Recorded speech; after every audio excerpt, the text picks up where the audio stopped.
Hey everybody.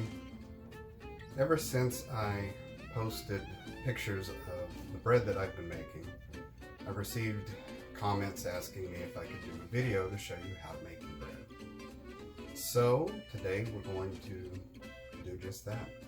Hopefully this will help you see and understand some of the instructions in the recipe a little bit better. So let's gather our stuff and see what we can make.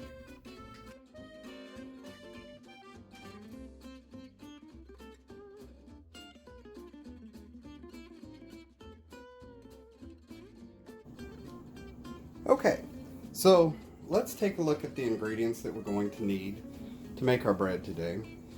And the first thing that we're going to use is unbleached bread flour. Now you can use any kind of flour that you want. Keep in mind different flour is going to react slightly different. If you're using a wheat flour that hasn't been processed as much, whole wheat for example, you're going to need more liquid because it absorbs more. Also keep in mind that if you use self-rising flour, that changes things because it has additives in it that help the flour to rise. So my suggestion if you're making bread is get you either an all-purpose flour or one that's specific for bread. There's some chemistry behind why to use the one specific for bread. It has to do with proteins and so on and so forth. But this is what I use, so however you like it. You're going to need 2 cups of warm water. Now, you have to be very careful because if the water is too hot, it will kill your yeast. If it's too cold, your yeast won't activate. So what we're looking for here is about 110 degrees. You should have a kitchen thermometer anyway. So right now we're sitting at 113 degrees. And this is just hot tap water, so we're going to let that sit for just a minute to cool it down. The recipe calls for 2/3 of a cup of just plain table sugar. That makes too sweet of a loaf for me. If you like sweet bread, then by all means you can go with that. But we use this for sandwiches, and I just didn't care for the idea of having sweet bread with savory sandwich toppings. So what I've gone with is just barely under 1/2 of a cup, and to me that's ideal. The bread's not too sweet, and it works for us. You want to have some good yeast. I use Fleischmann's. There's all kinds of yeasts out there. This one to me is just, to be honest, it's what my grandmother used, so you know, you kind of go with that. But I also find that it is a little more consistent for the things I do. Now, you notice here I've got it in a little jar, and this is what I suggest if you do a lot of baking. It's easier to measure out. The packets you get are okay, but just keep in mind that those are 2 1/4 teaspoons for each packet. Now for this recipe we're using 3 1/2 tablespoons. So that's going to be somewhere between 2 packets. That's a little complicated just for making bread, so this works out great. So what we're using here again is a 1.5 tablespoons, teaspoon and a half of regular old table salt, a 1/4 cup of cooking oil. I suggest you use some kind of an oil without a flavor. This is just regular vegetable oil. Keep in mind that if you do happen to go with an oil that has a flavor to it like olive oil, it's going to change the outcome of the taste of your bread.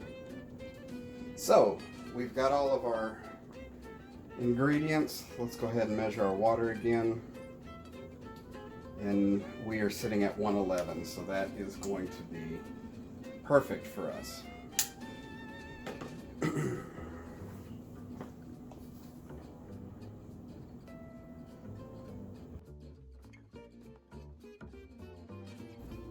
Okay, so what we're going to start off with is you're going to, and you also need to have a pretty good sized bowl to mix everything in. Go ahead and pour your water in your bowl, and you're going to add the sugar. And what you want to do is make sure and stir this really well, because we need to dissolve that sugar. You're also going to find that the more sugar you use, the harder it's going to be to dissolve it. So that's another reason why I like to stick with the lesser amounts.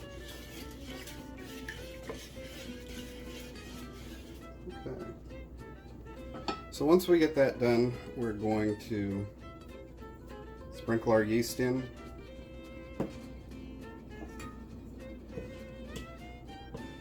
And just lightly mix it.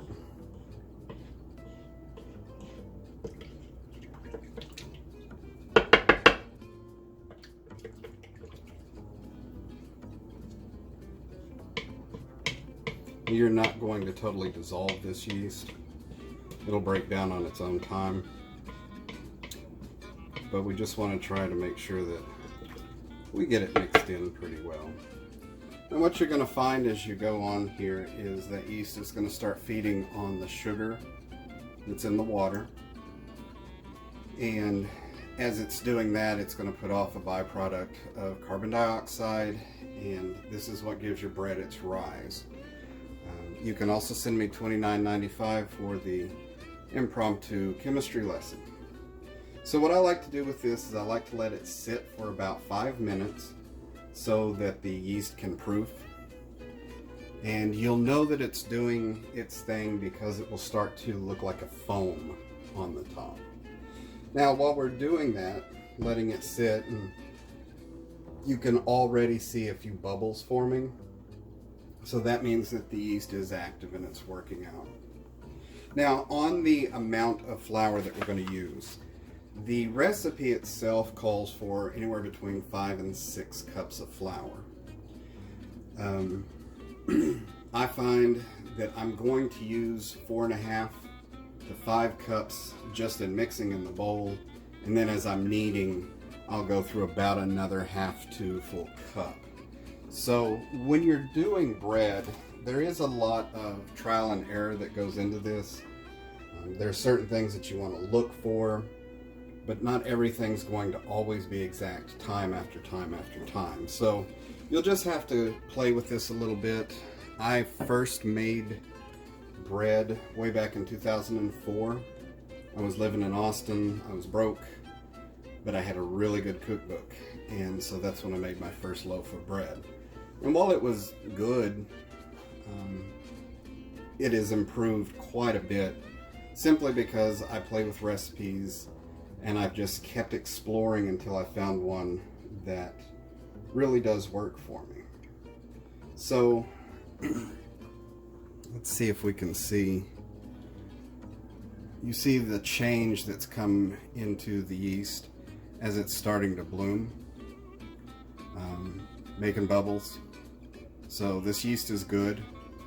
Now if we would have put this yeast in this water, came back in 5 minutes and there was nothing going on, then that would mean either our yeast was old and it didn't activate, the water was too hot, the water was too cold.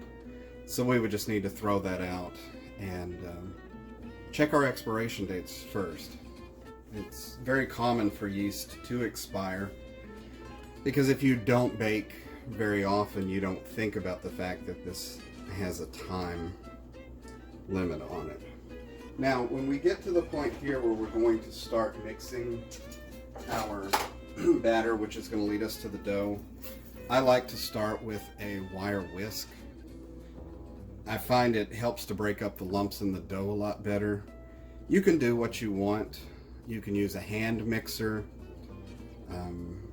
You can use a spoon. Just know that with a spoon, things are going to clump up and it's going to be a little harder for you to get a smooth consistency at the start. Now that's not super important, because as you go, you'll be kneading all of this stuff out. It's just kind of a preference thing on my end. Now we see that we are proofing. The yeast looks like it's got a foam to it. So we know that everything is working like it should. Give it just a little stir there. And I'm going to let this work for just a few minutes and then we'll come back. Okay, so now we're back. been about 5 minutes. We can see that the yeast is foaming up pretty good. So it's time for us to go ahead and get started. Once we get to this point, what we want to do is we're going to go ahead and add our cooking oil. And shout out to my friend Rhonda back in Odessa who bought me these cool little measuring cups. I do use them. Thank you very much. And then we're going to add our salt, and shout out to Walmart for having these fun little things. So once we get everything in, again, just kind of mix it up a little bit. And now it's time for us to start with our flour. Now, one of the things that you're going to notice is no, I do not measure these cups exactly to a cup.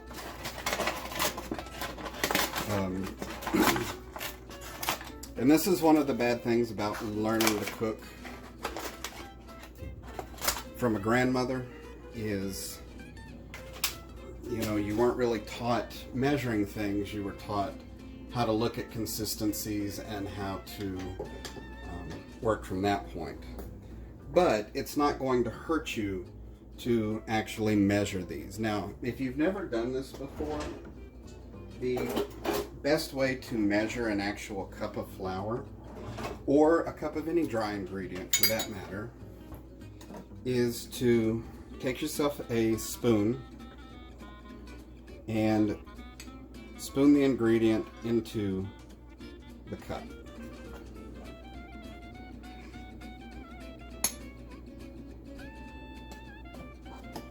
You want to do this until you've got just a little bit more than you need.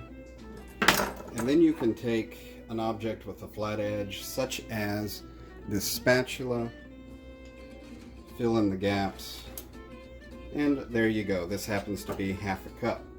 So this is what we're going to start with. It's a full half of a cup. You can start with a cup. It's up to you. This is just my preference. So we're going to get it in here and just start to stir.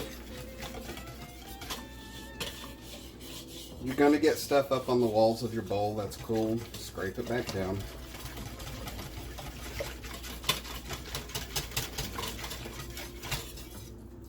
So we've got that cup, that half of a cup dissolved. We're going to go with our other half to make our first full cup.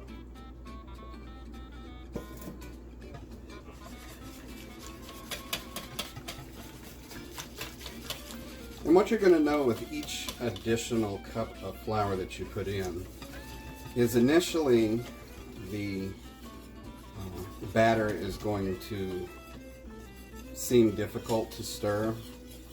As it absorbs the liquid, it's going to get easier right at the beginning. Now, once we get into 3 and 4 cups of flour, we're not going to be able to use the whisk anymore.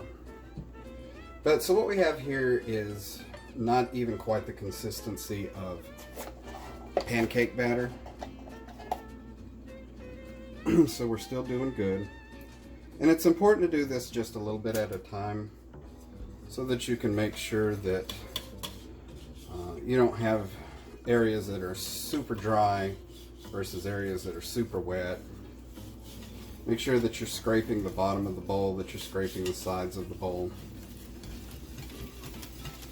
If you have some lumps in this, it's not a big deal. You just don't want huge bread bergs floating around. So here, that is our the end of our second full cup. Now also keep in mind that as you get flour in here, don't just pop whatever you're stirring with in and start stirring like crazy, because you'll flip flour all over the place. Now you can see here that we are much thicker, and this is exactly what we want. This is also a good way, if you haven't been able to exercise due to lockdown, to get you both a little cardio and a little arm workout in.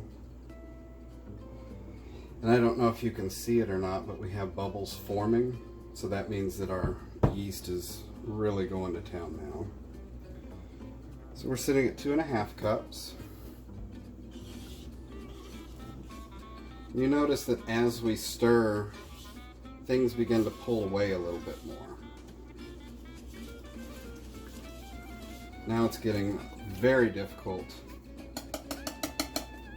to use the whisk. So this will probably be the last one that we do with it.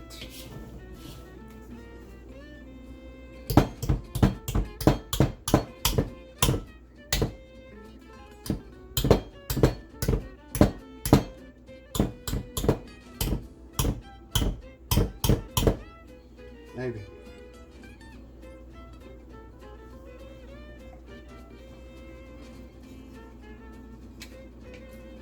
I suggest if you're going to do much baking, invest in some pretty hefty wooden utensils or some big industrial stainless steel utensils to help with mixing.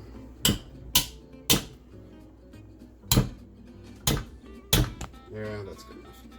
Okay.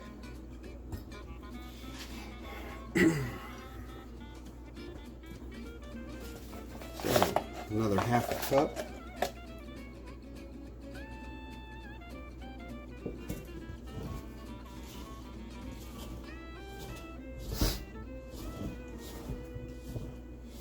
So we're going to put this on our YouTube channel for the Drunken Pirate. Paul Hollywood's going to give me a call and offer me some kind of apprenticeship over in Britain. It'll be good times, good times. Of course I'll fail because this is about the only thing I know how to bake from memory. But, you know. So now you can see that we're starting to get into a more solid mass.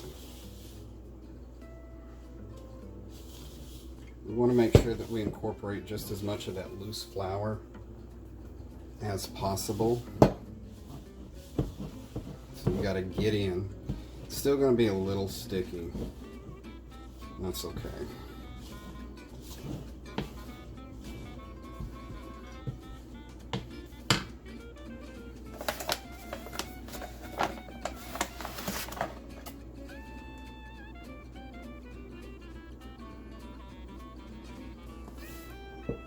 Now at this point, you can either continue to mix this by hand, to mix this with a spoon, or you can start using your hand. Now, if you're going to use your hand for this,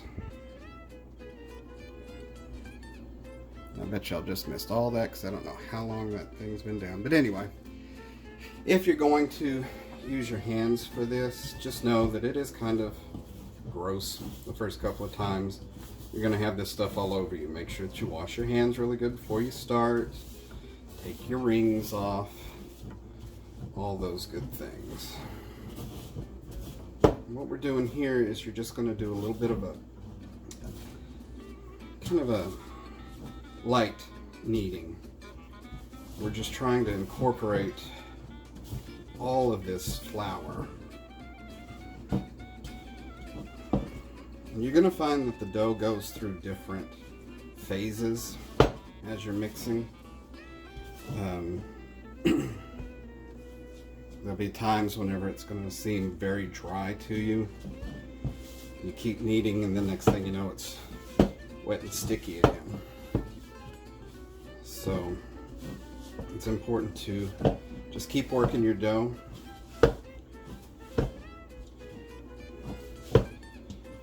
When it gets to that point where it's too sticky, then we just simply add a little bit more flour to it. Now at this stage, I'm fully comfortable with getting it out of the bowl and doing some additional kneading. So you want to have a clean workspace. You want to have a little bit of flour down. And we're going to do some kneading. Now the point of kneading is we are creating a bit of a violent environment for the flour. We're mashing, we're pulling. What we're doing is we're encouraging the protein to form the gluten.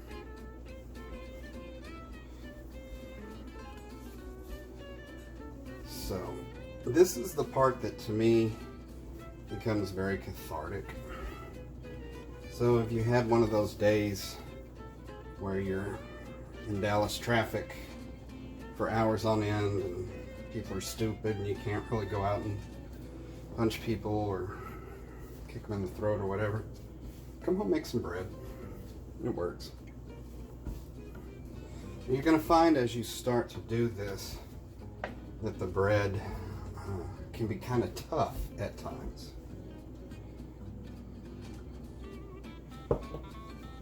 Just keep on going. The longer that you can knead, the more you're going to get a cohesiveness to your dough. So what we're going for is dough that is a little more elastic. And every time you see me start to put flour on, that's because the dough is getting too sticky. Now, I don't want the dough too dry, so you have to play with this to get it just right. I just want it to where it's not sticking to my hands or to the countertop.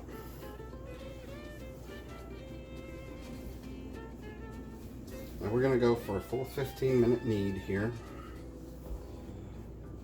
which I will edit out, I'm sure, 14 and a half minutes worth of.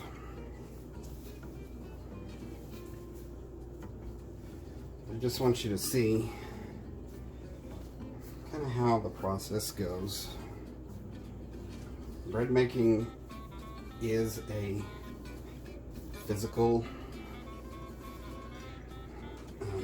task. I haven't been able to find anywhere on Google Fit where I can count this for activity, but if you're listening, Google people, you need to add that on.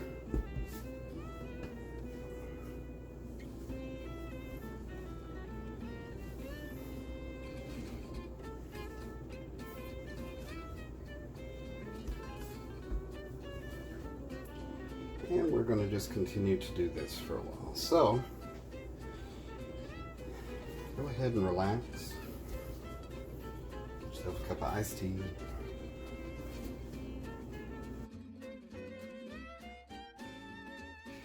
Okie dokie, so we've hit our 15 minutes of kneading. And so, you notice what we get at this point is just a smoother looking piece of dough. We are a little more elastic, so when I push, it's going to come back to its shape. And at this point, it's a little clammy. It's not super dry, but it's not sticking to my hands. So what we want to do is we want to have a bowl that's ready, and you want to have some cooking oil in your bowl. So what I've got here is just about, not quite a tablespoon, maybe about a teaspoon and a half. And take your top part, dunk it, make sure that it gets covered, and then flip. And what this is going to do is it's going to help your bread not dry out as we are letting it rise. Now, your bread needs to rise in an area that is warm, not hot, but warm.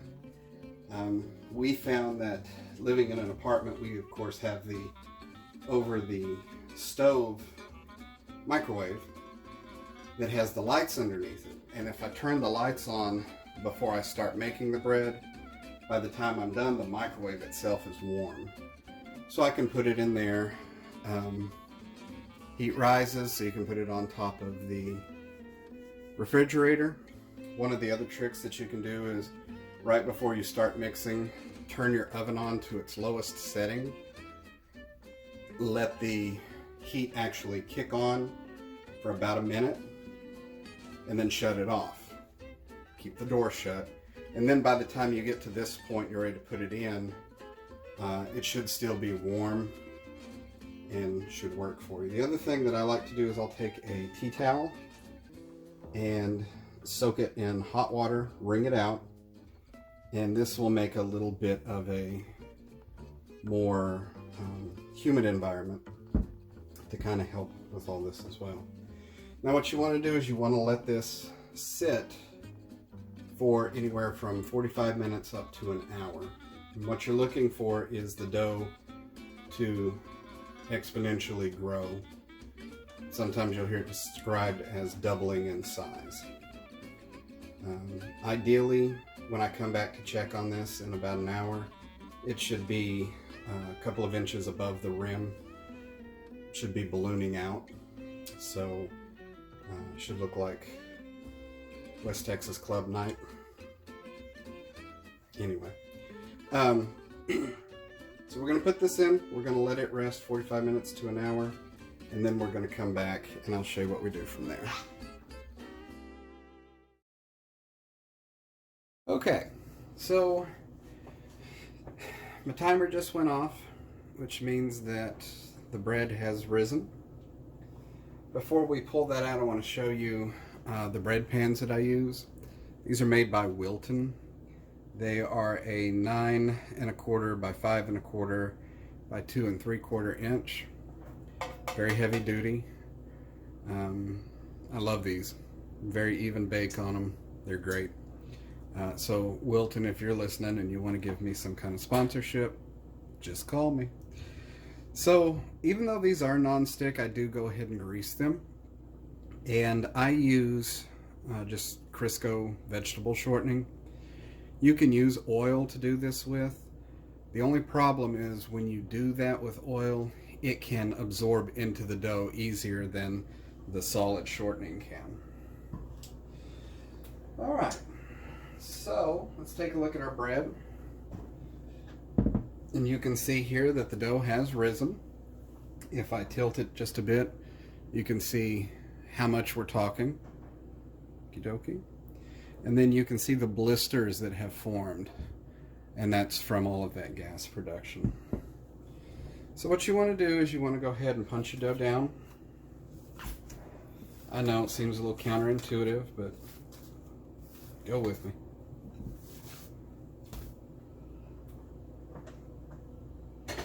Now at this point we're going to let this rise a second time, but you can go ahead and start preheating your oven if you'd like. And you don't want to do too much to the dough, but you do want to kind of flatten it out a little bit. And then we're going to divide it. Now this particular recipe is going to make 2 loaves of bread.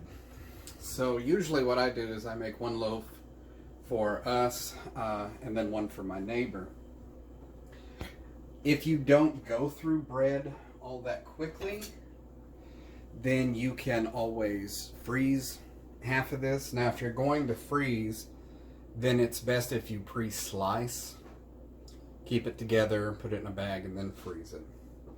So what we want to do now is we want to cut our dough in half. And just simply take a knife and cut your dough. And then you want to just kind of shape it. You want just a basic loaf shape.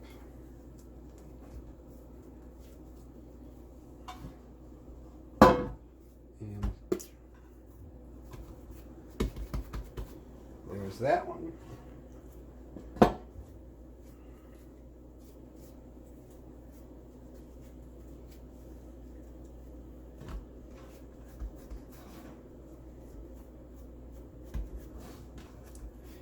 And one of the things that you are going to notice is that there is a different consistency to the dough than there was when we put it in. And that's good. That's what you want to see. So we're going to put the dough in, and then we're going to let it do its second rise. Now, I go ahead and preheat the oven at this point. You're going to preheat to 350. And you're going to let these rise anywhere from 30 minutes to an hour. What you want here is you want to see them come up and dome slightly above the top of the pan. Now, you can get fancy at this point if you want to. You can take a really sharp knife and you can go ahead and make a slit. And that makes it look all fancy. You can do some slashes. Now with certain breads, this is a requirement depending on how they're going to rise, so that the dough can continue to expand during cooking. It's not so much with this particular recipe, but it makes you look all Mrs. Baird's anyway. So we're going to put these back in, let them rise, and come back and see how we did.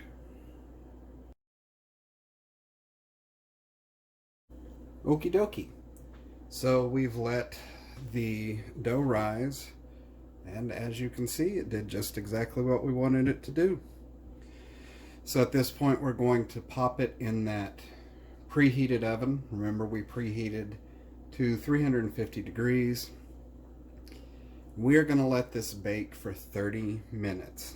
Now, you do have to keep in mind that different ovens are going to be different as far as their temperatures go. So a good rule of thumb is at about 27 to 28 minutes. Just start to check. The loaf should be a golden brown color. When it's done, if you tap on it, it should sound hollow. So we're going to pop this into the oven and see what we get in 30 minutes.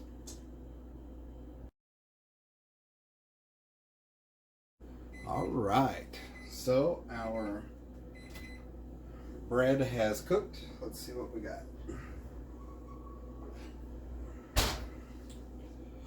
Loaf number one, isn't that beautiful? So we want to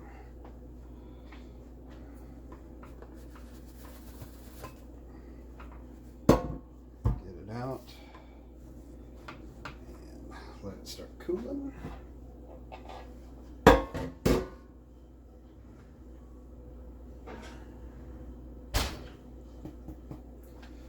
Loaf number two, beautiful.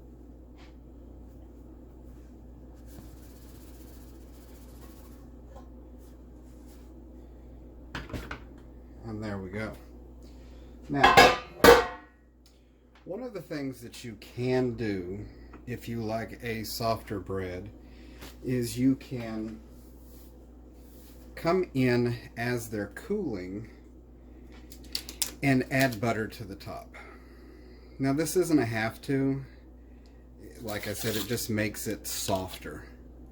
If you like a crustier type bread, skip this.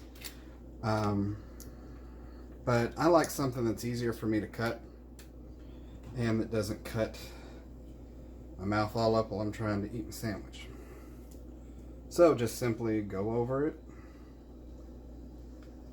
And all you need to do is the top on this.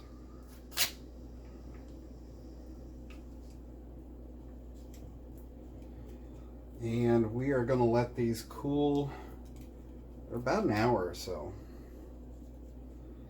And once they have cooled, we'll be able to cut them. And I'll go ahead and make a video of cutting one whenever they get cooled, so you can kind of see what all that looks like. Okay. Well, these loaves are still cooling off, but this is one that I made just last week that we've been eating off of. So I wanted to show you kind of what we're looking at here from the inside. And then we can go ahead and cut a slice of this. For this, I just use a regular knife. If it's a sharp knife, a good knife, because this is a soft top, it'll work a lot better than using the serrated. The serrated is going to tear this all up. But just, you know, figure out what size slice that you want, and there you go. So I hope this was useful for you, and you know, go out and make some bread, send some pictures, let us know what you think. And until then, we'll see you later.